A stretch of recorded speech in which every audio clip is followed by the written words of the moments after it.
There is nothing to report from the closed session of the Sonora City Council this evening.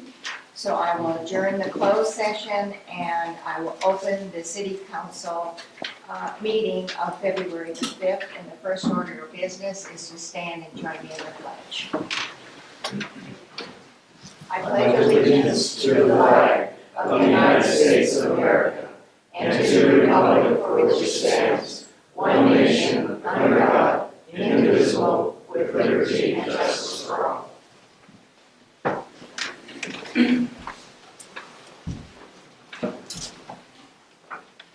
Okay, roll call, please. Yes, council members, Connie Williams. Present. Jim Garaventa. Here. Matt Hawkins. Here. Mark Plummer. George Segarini. Here. City clerk is here. Administrator Tim Miller. Here. Our interim city engineer is absent. Attorney Douglas White. Here. Fire chief Amy New. Here. Acting police chief Drew Vanderbilt. Here. Community development director Rochelle Kellogg. Here. Okay. City clerk's report on agenda posting. At 10:30 a.m. on the second day of February 2018, the agenda for this meeting was posted outside City Hall for public view. Okay. Approval of the agenda by the council. Is there anything that needs to be pulled or changed or added? Okay. Any public comment? Then I will move on to presentations this evening. The first one is recognition of Boy Scout Will Antonetti, I hope I said that correctly, and his Eagle Scout project.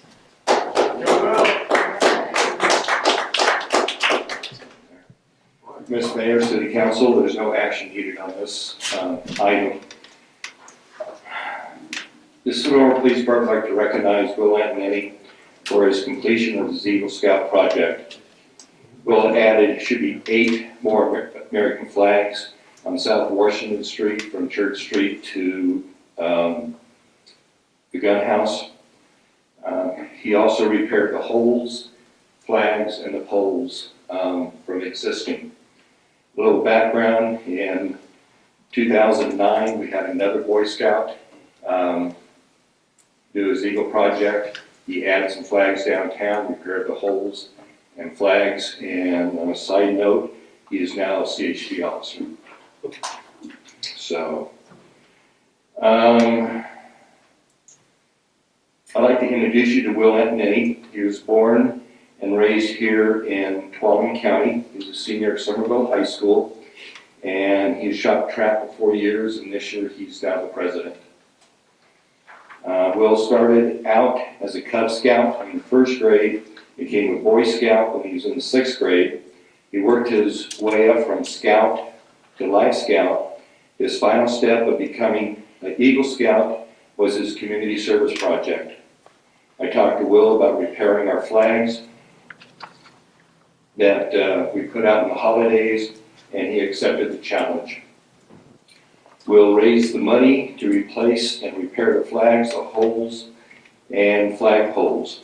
He arranged several work days with other members of the Boy Scout troop and installed 8 more flags. So with great honor, I'd like to present him with this plaque. Will Antonetti completed his community service project for Eagle Scout project by repairing the American flags that are flown on holidays on Washington Street. He also added 8 more American flags on South Washington Street, south of Church Street. This has enhanced the look of the downtown business area on holidays. Very nice. Congratulations.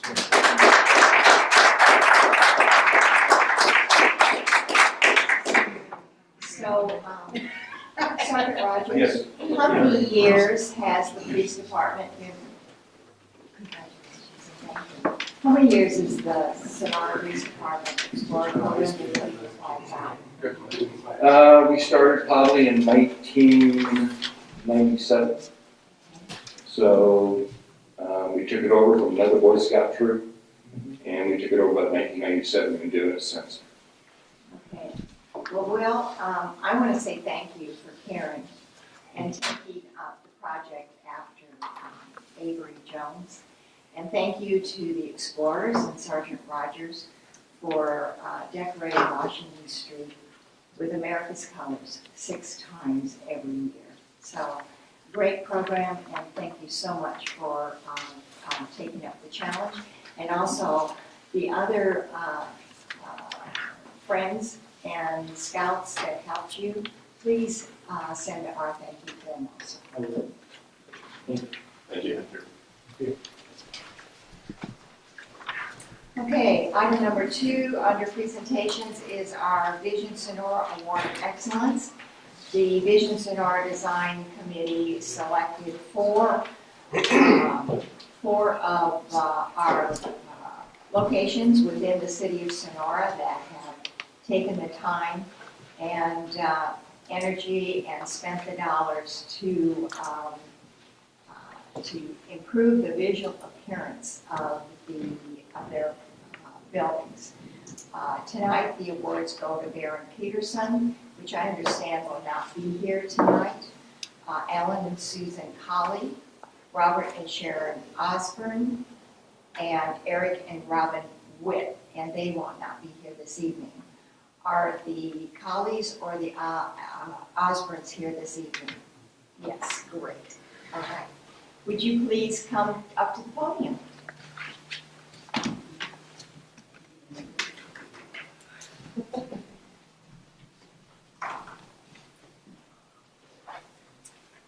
Okay.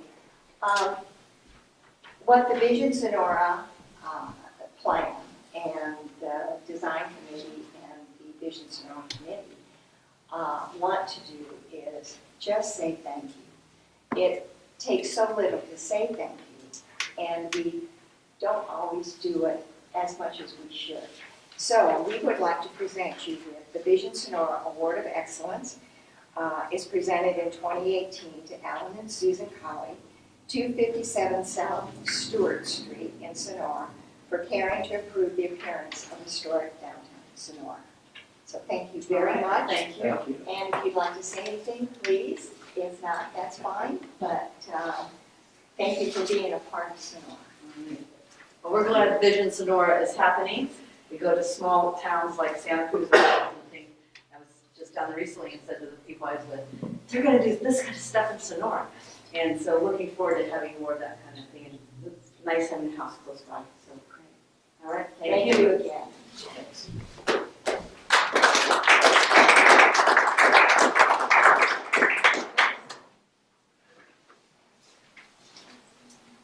Okay. We will move on to, before we move on, we'll make sure to get in touch with the other recipients of awards and possibly reschedule them for another council meeting or get the award to them in person. We'll move on to public comment. This is for non-agenda items. The public may address the council on any item of public interest not otherwise on the agenda that is within the jurisdiction of the city. No action may be taken. Matters to be addressed may be referred to city staff or placed on a subsequent meeting agenda. Speakers are limited to a 5-minute presentation. Is there anyone who would like to address the council?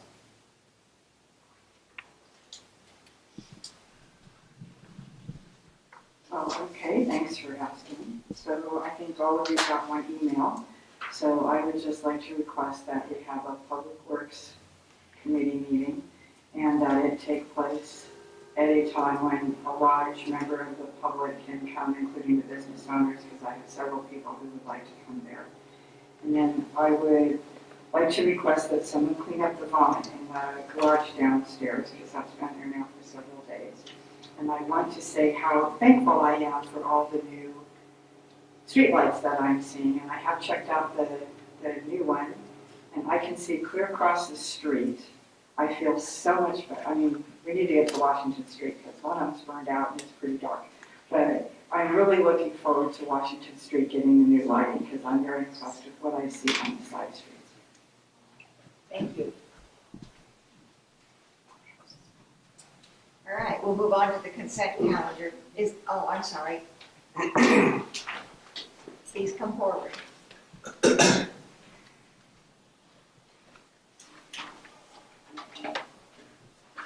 David Peters.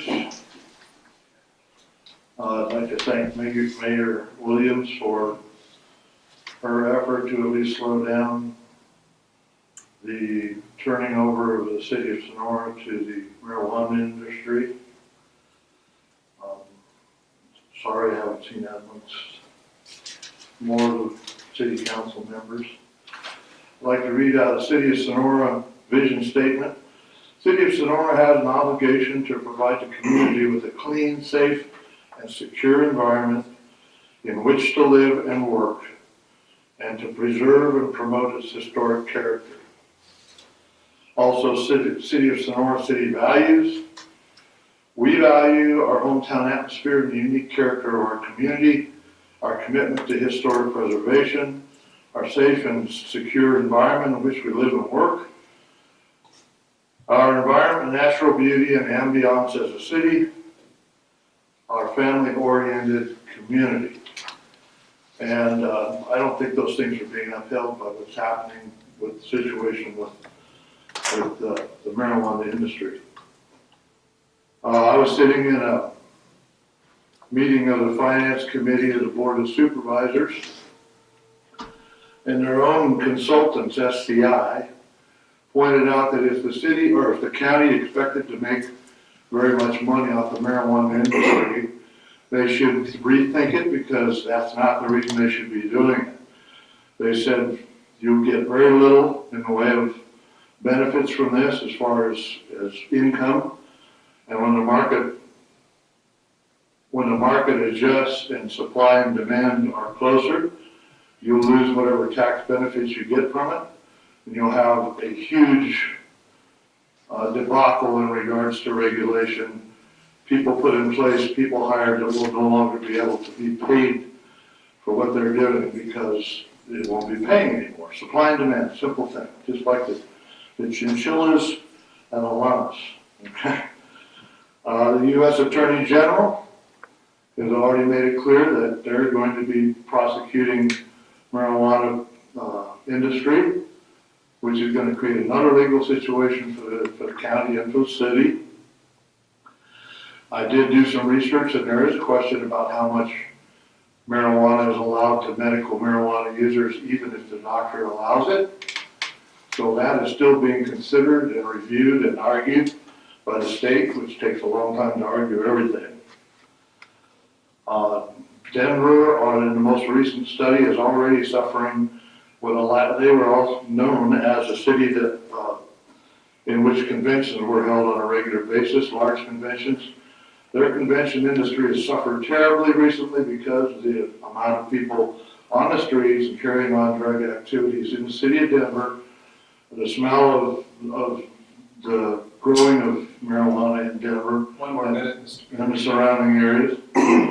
And so I would ask the council to reconsider and slow this down. Unfortunately, it hadn't been listened to in regards to the law enforcement, education people, first responders, fire people. Nobody's been listened to. And I think that's sad.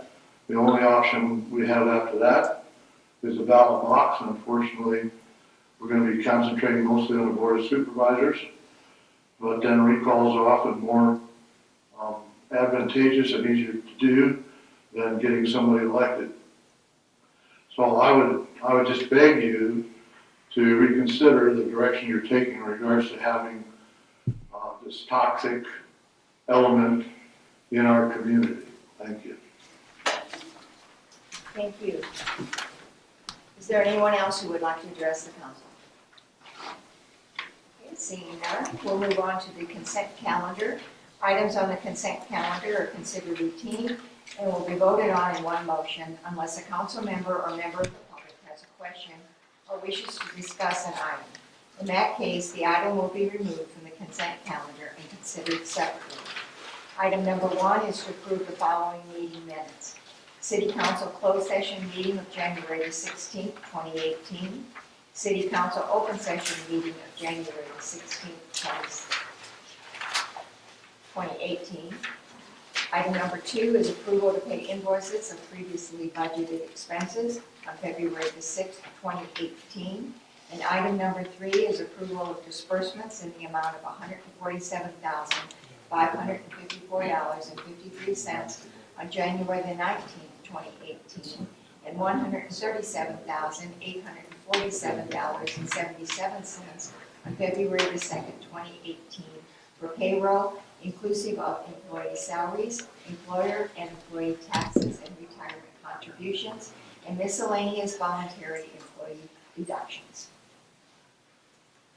Madam Mayor, I'd like to go ahead and move on the consent calendar, move to approve the consent calendar. Second. It's been moved and seconded. Is there any other discussion? Any public comment? Then I'll bring it back to the council for a vote. All in favor? Aye. Passes unanimously. Item G is unfinished business, which we have none. Item H is public hearings, which we have none.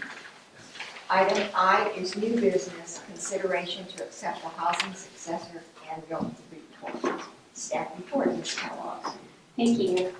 Upon the dissolution of the Sonora Redevelopment Agency, many of you are very familiar with that. We had a pretty active housing program at that time. As you know, the state took most of our housing money away. We were allowed to create a successor housing agency, which the city is that body for the housing fund. And that was in 2015, and they also established that we have reporting requirements. We are allowed to withhold the funds that are collected after the first swipe that went through and took over $700,000 worth of money from us. And then once enough is gathered into that fund, then we can actually maybe look at doing something with those funds. I will let you know that the successor agency, or the oversight board, did approve our ROPS for 18-19. Included on that ROPS is some payments for the CRAF loans that were borrowed from the housing fund by the former redevelopment agency. They total approximately $462,000. Those loans would have recognized obligation payment schedule for the successor agency to the redevelopment agency. And that'll slowly get paid back into the fund over a number of years based on a formula that's allowed for repayment if approved by the Department of Finance, and they're reviewing it now. So that will allow more funds to come into this fund. So attached is the asset fund report for 2017. This report has to be filed with Housing and Community Development as part of our housing and general plan reports that are due each year, and we will attach it. We did have a total of $48,372.25 paid into the fund. That is includes one payoff. We had one loan that they paid off, and we have a loan that makes regular payments back into the fund. We did have expenditures out of the fund. We had an admin fund expenditures of $9,727.71. And then for the rental housing property, which are the two homes that are owned by the successor housing agency at this time, we had a cost of $2,945.40, totaling $12,673.11. There's a total of $2,540,259.79 worth of assets. That's equity of the fund that over time will be paid back into the fund. So that gives us a balance of $132,161.25.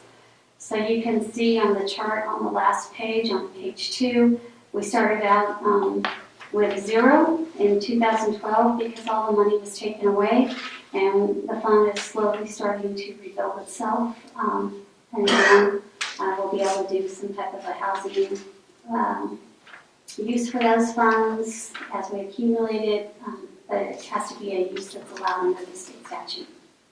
Can you answer any questions that you guys may have? Any questions for Ms. Kellogg by the council? Let's start with Councilman, or Mayor Pro Tem Garabay. I'm not sure which one this works, so I'll double duty here.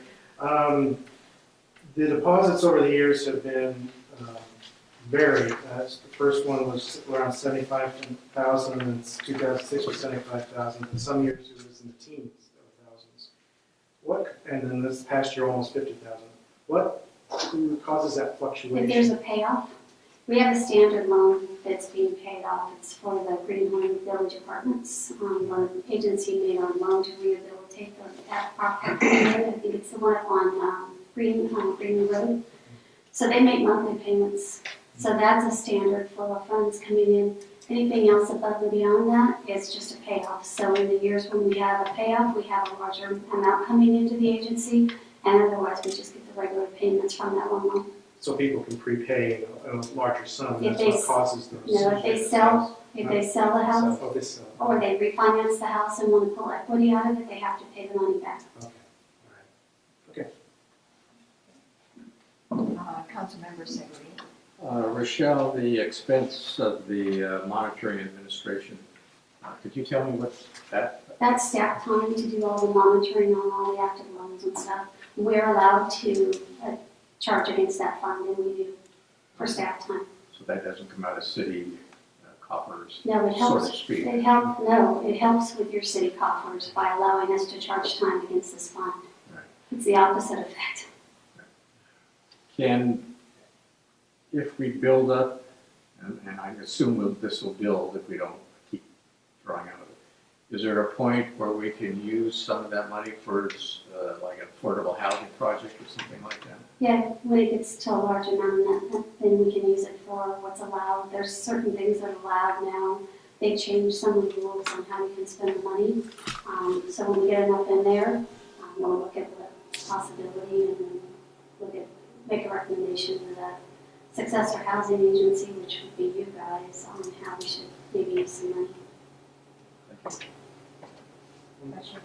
One quick thing. What are the size of the projects you would see in something like this? In other words, if now that we're at 132, are we getting close to possibly doing a project, or are we looking at building up to 800,000 before we can do the project? Depends on the project. If our home buyers program was going strong, we could be doing some matching dollars with that, but we just haven't had a lot of activity yet in that program. And also, right now, your staff's really busy on a lot of other programs and projects, and so when staff has it accumulates and we have more time to put towards it, we'll look at some other projects. How much was in the fund before the state robbed the fund? There was just over $700,000. Wow. I'm being very blunt. Yeah. You're doing a great job, obviously. It's just very unfortunate because Sacramento came along, took the money. There were programs set up in place that the city did extremely well, and we did a lot of good with it. The city of Sonora did a lot of good with it. I've talked to other members of councils and a couple other places in the state, and quite frankly, it's hurt for what the state did years ago under this governor. Has hurt a lot of the poor, and it's Yes. very Yes. unfortunate. Well, if you look at the amount of equity that there is, which is $2,540,000 plus some change, that's the amount of money we were able to get out into this community, because that's the loans that need to come back to this fund. And So, there's always a need for affordable housing. I know our first home loan when we were living in Fresno, God, a long time ago now, we used one of the city's loans, and it really helped us out. It helped us find a house. And now Sacramento demands that money, and people are suffering. yeah, and our amount was probably a lot, it was small in comparison to all the other monies that went away. So, but it's all relevant. I don't mean to belittle that. I'm just saying they swiped a lot of money out of affordable housing. Really unfortunate, but thank you for the job you're doing. No problem. So as it accumulates, like I said, we'll look at possible projects, programs out there that we might be able to implement as we get a little farther down the road. And if we are able to get some of the CRAF money back, because that's a lot of money that should go back into it over a period of years. Okay. Other questions? Yeah? Okay. Then I just want to clarify one thing, Ms. Kellogg, and that is that the statutory value of the assets, which is $2.5 million plus. That is the amount of loans that the city of Sonora was able to give out through this program. Those are the loans that were out, as well as the housing, 2 houses that the agency was able to acquire for affordable housing and for the shelter. Yeah, it was all of that. Those are the dollars that went out, and those are the dollars that will eventually come back in to the fund. But those were the dollars that we were able to use, because we did a lot back then. Thank you. All right, any other questions or comments by the council? Seeing none, any public comment? Then I'll bring it back to the council. This we need to, this is Motion to accept. motion to accept the report. Y'all make a motion to accept the housing successor report. Okay, we have a motion and a second. Any other discussion? Then I'll call for the vote. All in favor? Aye.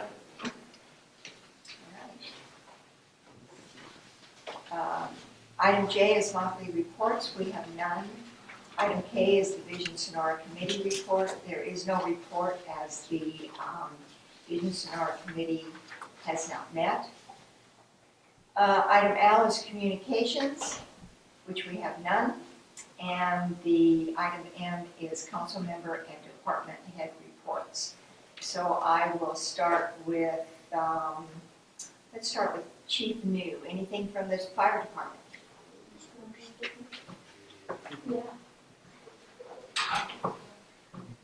Oh, we're gonna tag team. Yes. All right. It's always good when both of us come up. Absolutely.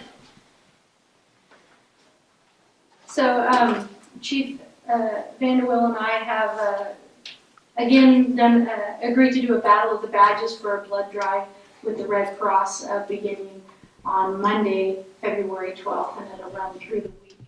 I believe they're open, you have the hours, they're open from... Yeah, so the hours for it will be Monday the 12th and Tuesday the 13th from 11 a.m. to 7 p.m. And then Friday the 16th and Saturday the 17th from 7 a.m. to 3 p.m.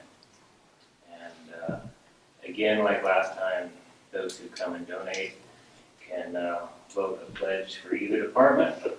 And I would love to see Amy washing a police car. Just throwing it out there. Yeah, last time the fire department won the challenge and the chief was gracious enough to come wash my command vehicle. So we have the same kind of ongoing little bet between the two of us. So if you could come out and donate on behalf of the fire department, I would really appreciate it. Keep the tradition going. Lobbying at the council meeting. Okay, would you say the dates one more time? So Monday the 12th and Tuesday the 13th from 11 a.m. to 7 p.m. And then Friday the 16th and Saturday the 17th from 7 a.m. to 3 p.m. And then you can pre-register online, and it makes it go a lot quicker. I thought you guys were gonna take, together, we're gonna challenge like the other agencies, like sheriffs and like. Well, we're inviting the other agencies to join us. So she's inviting fire personnel and I would assume EMT. Anyone I can. And, I'm inviting the local law enforcement agencies as well. The sooner we can get involved, the better. Yeah, it's a great cause, and the blood banks really are hurting for donations right now. So whatever we can do to help spread the word to get everyone in to donate blood is what we're trying to do. So everybody out there in the general public, come and donate blood and choose your favorite department, either fire or police. It doesn't have to be favorite, but It can be fair. thank you. Thank you. Well, Acting Chief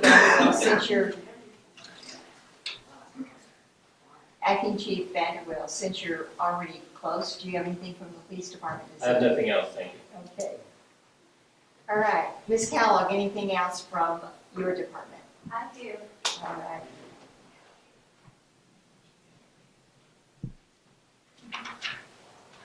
So I I'm on jury duty, so I'm doing my civic duty. I got picked today, so I have a couple of days of jury duty, but I wanted to let you guys know that the trail is coming along really well. And on February 25th will be the 5K run for the trail. This will be the 3rd year. So it's really a good thing. They've been able to raise a lot of money, and I'm hoping that you guys will come out for it. Starts at 8 o'clock. I imagine they'll be starting down by the old hospital location. That's where they normally do. The trail, we're going to plan on opening it to the public right now on the 23rd. That's the goal. Mike and I were out there on Friday. We drove it. We've got about 1.5 miles of new trail. People are going to love it. It's just a unique experience for a small community to have that much trail for people to walk, and they'll really be able to get a workout. So anybody that really wants to work hard, because some of it's really steep, they can go up the hill. For those of us that would like a smoother, we'll just go down the hill. So you can do it either way. There'll be ways for people to wander around in there. So, and we will get trail markers and benches and stuff. That'll be the next thing. But we've had a couple issues in the burning side of things because it's been such a dry winter and not a lot of burn days. And so we're having to deal a little bit more with brush than we normally would. But if nothing else, we'll make it work. And then next winter, we'll get baseline back out. We'll tell you that we've had a lot of volunteerism getting this going. Kevin, who lives Kevin Anderson, who's also a planning commissioner, he lives out on the property in the cover house. He's one of our trail maintenance person. He has donated countless hours to this project. The Stanislaus Trail crew, they're officially done. But we have one of their members that's volunteering time out there now to help finish everything up. And the Tuolumne River Trust was supposed to be working on the road fire restoration project over in Groveland, but because of the weather conditions, they're over here helping us on wrap up the trails. So those are some volunteers, and then Baseline is also working on this. So it's been a good project. It's exciting. People are going to love it. It's beautiful. It's just really unique part of the trail system out there. So a lot of brush, but some really cute, really beautiful vistas when you get to the top, and some just cute little areas that people are going to like. So anyway. So the trail is closed right now? It's closed. We won't be opening it. They're trying to get it finally manicured, get it ready to open, and it'll be open on the 23rd. On February the 23rd. 23rd. Yeah. People can go out and start walking the trail. People are ignoring the signs now, but then now they can officially not have to worry about the signs. They'll be gone. So yeah. So. Where does it? I saw the maps a long time ago, but where does it join with the existing trail system? Because I walked up a ways the other day with my wife. We didn't want to go all the way to the top, but I didn't see anything when I saw. So you go up if you go up to the Vista Trail, before you get to the top, it cuts off to the right, and then it heads back up north, back up towards where the Cutler's house used to be, and it goes up and around on top of that ridge, and then it drops back in to the trail. There's a glory hole and a bench that sits along the ridge trail, and it's right along there where it connects back. And then we have a cutback that we haven't put in as well. It's a half-mile cutback, so it provides a little bit more opportunity. Plus, if you're a mile in and you don't want to cut back, you can cut back. So, yeah, so it's Cool. I look forward to hiking it. Yeah, I'm impressed. It just is a different feel. It's going to do a lot for the trail. Just adding that in. So there you go. So try to come out on the 25th. You don't have to run. You can walk it, but come on out. Okay. All right. Mary Jane, anything from you this evening? I don't think so, thank you. Okay. Anything from our city attorney Nothing tonight. and Mr. Miller? Just an update on the streetlight conversion project. PG&E is essentially done with all of the streetlights throughout the city. So if you see a fixture that doesn't look like it's been changed out to the LED fixture, please let me know, get a phone number and let me know. Last time I checked the map, they were down to the last 24 or so lines. And then tomorrow morning, about 3 o'clock, the truck will be on Washington changing out the Deckers lights over the next couple of days. So there was one between Theo and Library that had been changed. You probably noticed the difference in color, the brightness of the white light. So they'll be working. It depends on how long it's going to take to get them changed out. They'll be working until people start showing up to open businesses and park on Washington and the traffic gets too heavy for them to continue to work. And then they'll come back Wednesday to finish the rest. So it should be done in the next couple of days. Okay. And any speculation on dates for the change out of? I'll follow up with you at the next meeting. The equipment's all being fabricated and on order, so. Okay. All right. Let's start with Councilmember Hawkins. Anything this evening? I have nothing. Okay. Councilmember Plum, anything? I suppose anybody wants to pray for rain, but beyond that, I have nothing special to share. Okay. Councilmember Garaventa. Well, I forgot my phone, so I can't list all my things, but I did I happened to be down in Modesto and I heard about this place, and I wanted to, I was going to actually make copies to give to you. It's a dispensary. Down on the corner, it's on Pentecost. It's called Jade's Journey. It is basically at the corner of Kiernan and Clarabelle and McHenry. It was very interesting. Went in, heard about it, decided to take a tour, met with the owner. It's not exactly, if you have the concept of a bunch of folks hanging around, it's not that. They had a security guard on there all the time, had signed no loitering. The folks inside were very, very professional. Folks coming in were very professional. You didn't get the idea that the folks coming in were straggling off the street. So very busy. I talked with a guy. I think he said there was as many as 20 dispensaries in Modesto that have gone down to 12, and they were one of them. So if they're just one of 12 and as busy as they were in the half hour I was there, it was amazing.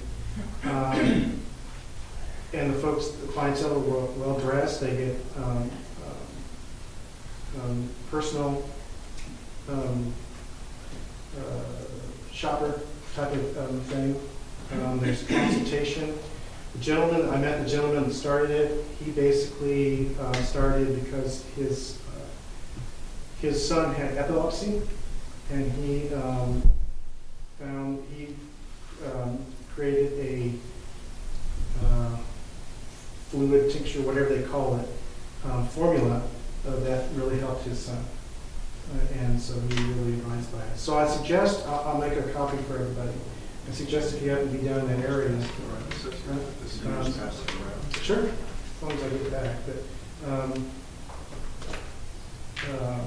if you happen to be down in that area, with all the stuff that we're talking about, all the marijuana issues, you may want to stop in this place and take a look at it. So, that's it. All right. Councilmember Seguri? Yes, last year on the 18th, I attended as an alternate for mayor the Visitors Bureau Board of Directors meeting. 24th, we had our town hall meeting here in this facility, and we've got our next one coming up, 4th Wednesday of the month. 25th, I attended the water agency, the Ptolemy County Water Agency, and they decided that they will hold meetings quarterly now instead of monthly, unless an emergency comes up. So whoever will be taking my place there, just be aware it's a quarterly, not a monthly meeting form. They also are developing a work plan for 2018, and so I will be talking to the mayor and maybe our administrator about projects that we would like to see the water agency be working on behalf of the city of Sonora. And this morning, or no, on the 2nd of February, I attended the Economic Development Authority board meeting. And on the 5th, which was this morning, I attended the Tuolumne County Chamber of Governmental Affairs Commission meeting. And that is it. Okay. I have 3 things. First of all, I did a ride-along with the fire department, and it was very interesting, and I enjoyed it very much, and I feel like I'm a firefighter now, without the qualifications. But anyway, it was great. The second thing is I received something from the American Lung Association, and it's to do with that the American Lung Association in California will release tobacco control report cards for all 482 incorporated cities and towns and 58 counties in California, based on a review of all county and municipal codes. The #1 cause of preventable death in the United States, it's still the #1 cause of preventable death in the United States and in California, killing almost 40,000 Californians each year, causing illness in even more residents, and costing the state more than $23 billion in healthcare costs and lost productivity. So you can go online now and you can see this report. So I brought copies for the council members and anybody in the general public regarding this report. Additionally, the 2 of you are on the advisory committee for the Sierra Conservation Center, and Councilmember Palmer and Councilmember Garaventa and Councilmember Hawkins is the alternate. And I received a letter every 2 years, the Sierra Conservation Center solicits a listing of 5 nominees from designated nominators, from which 2 members will be selected as representatives. So you all are members of this committee during your terms, but if there's anybody else that you think would be of value to be on this committee, or the general public would like to be on this committee, get in touch with me and I'll submit the names. The names have to be submitted by February the 16th. So if there's any that you know of, we'll resubmit your names. So that's all I have for this evening.